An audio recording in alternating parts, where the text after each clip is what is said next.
डूबा हुआ उत्तराखंड आज अपने महान बेटे को विदाई दे रहा है और सुकून तरीके से विदाई दे रहा है। आज हमारे लिए दुख का विषय तो है, लेकिन गौरव का विषय भी है कि हमारी धरती में पैदा हुआ बेटा आज उसको भारतवर्ष ही सलाम नहीं करे। मैं देख रहा था दुनिया के सैन्य यहाँ पर जो भी एम्बेसी हैं, तमाम सैनिक लोग उनको आज अपनी उनकी शहादत को सलाम कर रहे हैं, नम आंखों से प्रणाम कर ले। इसलिए हमारे लिए दोनों क्षण हैं।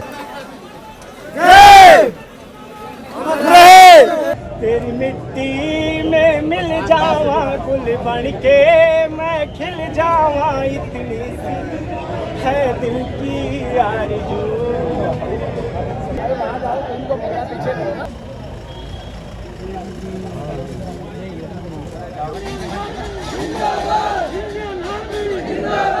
बहुत आंसू में डूबा हुआ उत्तराखंड आज अपने महान बेटे को विदाई दे रहा है और सुकून तरीके से विदाई दे रहा है, और पूरा देश और सुकून तरीके से अपने महान सैनिक को विदाई दे रहा है। उत्तराखंड में किस तरीके का माहौल है, कितना गमगीन माहौल? बहुत गमगीन माहौल है, पूरे देश में गमगीन माहौल है। और उत्तराखंड तो आज आंसुओं में डूबा हुआ है, क्योंकि वो उसके एक बहुत बरत पुत्र थे, ऐसे पुत्र थे जो उत्तराखंड के गौरव को बहुत ऊंचाइयों में लेके जा रहे हैं।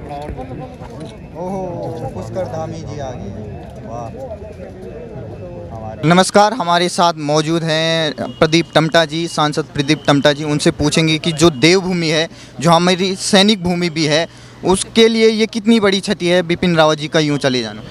ये सिर्फ देवभूमि के लिए क्षति नहीं है, ये पूरे देश के लिए क्षति है, क्योंकि वो उस समय सीडीएस बने थे, देश के पहले सीडीएस थे, जब भारत की सारी ओर से चुनौतियां मिल रही थी, चाहे पाकिस्तान की सीमा हो, चाहे चाइना की सीमा हो। और उन्होंने एक नए कंसेप्ट की शुरुआत की थी, थिएटराइजेशन का, कि तीनों सेना एक कमांड के साथ सैन्य को लड़ें, युद्ध को लड़ें, जो आधुनिक कॉन्सेप्ट था।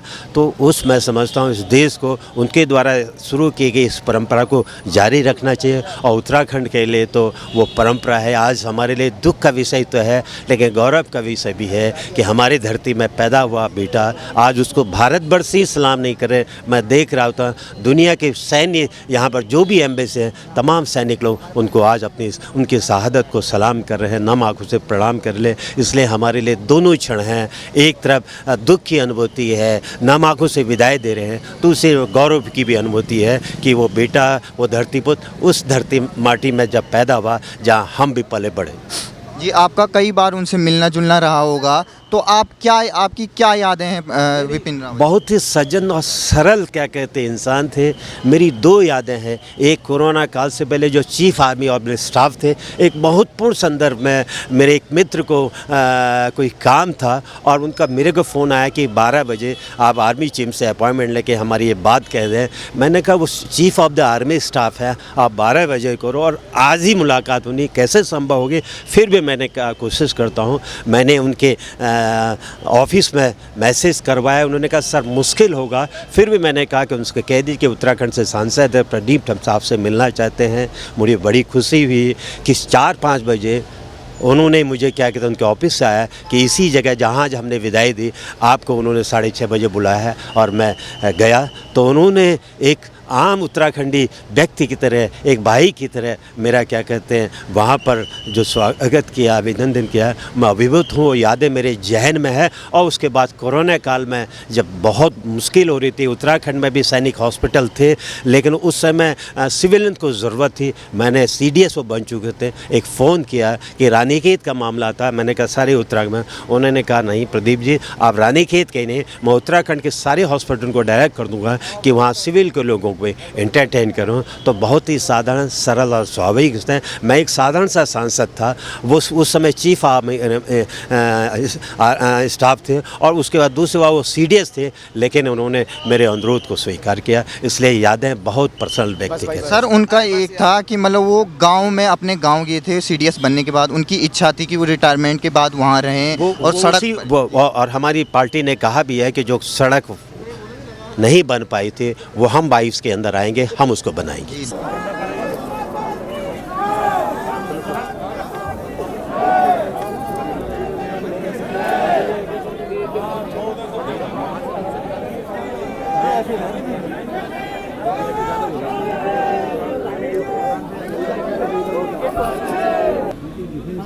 पब्लिक हो जाएगी फिर चले जाएगी। मेन गेट के पास में ही, मेन गेट के पास में ही गाड़ी खड़ी नहीं करने देगा।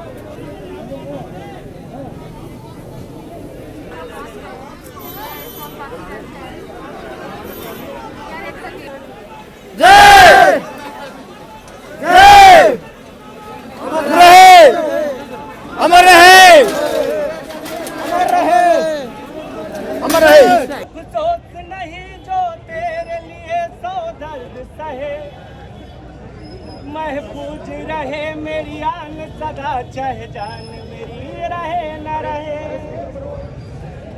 ऐ मतला में मेरे मतला में तेरा मेरा खेल निराला था, कुर्बान हुआ तेरी असमत पे मैं कितना नसीबों वाला था।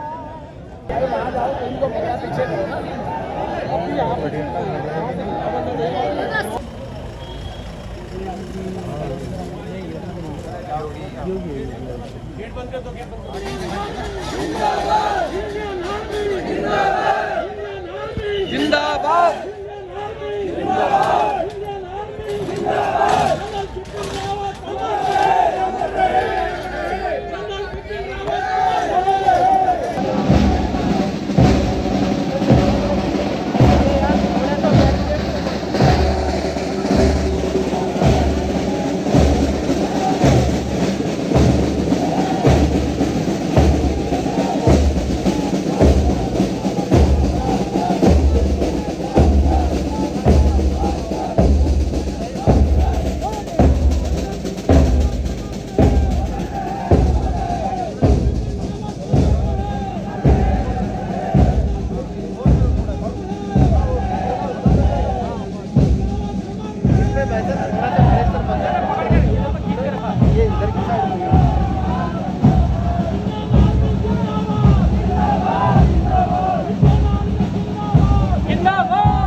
थोड़ा सा आराम से शाबाश।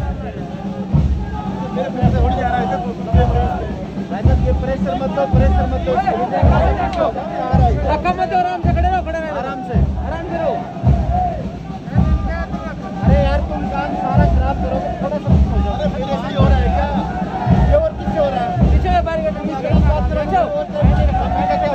पीछे है बैरिकेड, थोड़ा सा पीछे हो जाओ, ऐसा बैरिकेड पीछे हो जाओ, पीछे हो जाओ। अच्छा मत रखो, पीछे गिर रहा है गाड़ी, आगे आगे तो क्या थोड़ा सा नीचे उठाओ।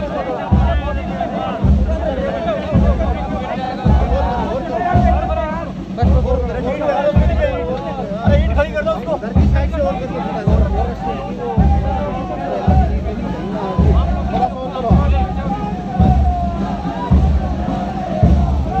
बैरिकेड से पीछे, हाँ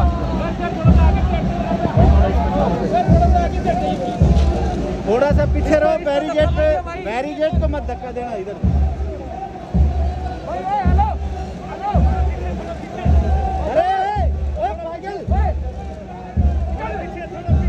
बैरिकेड से पीछे,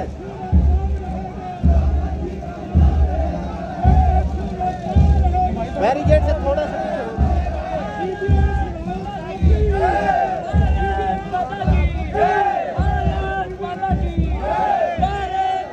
सा पीछे रहो, पीछे।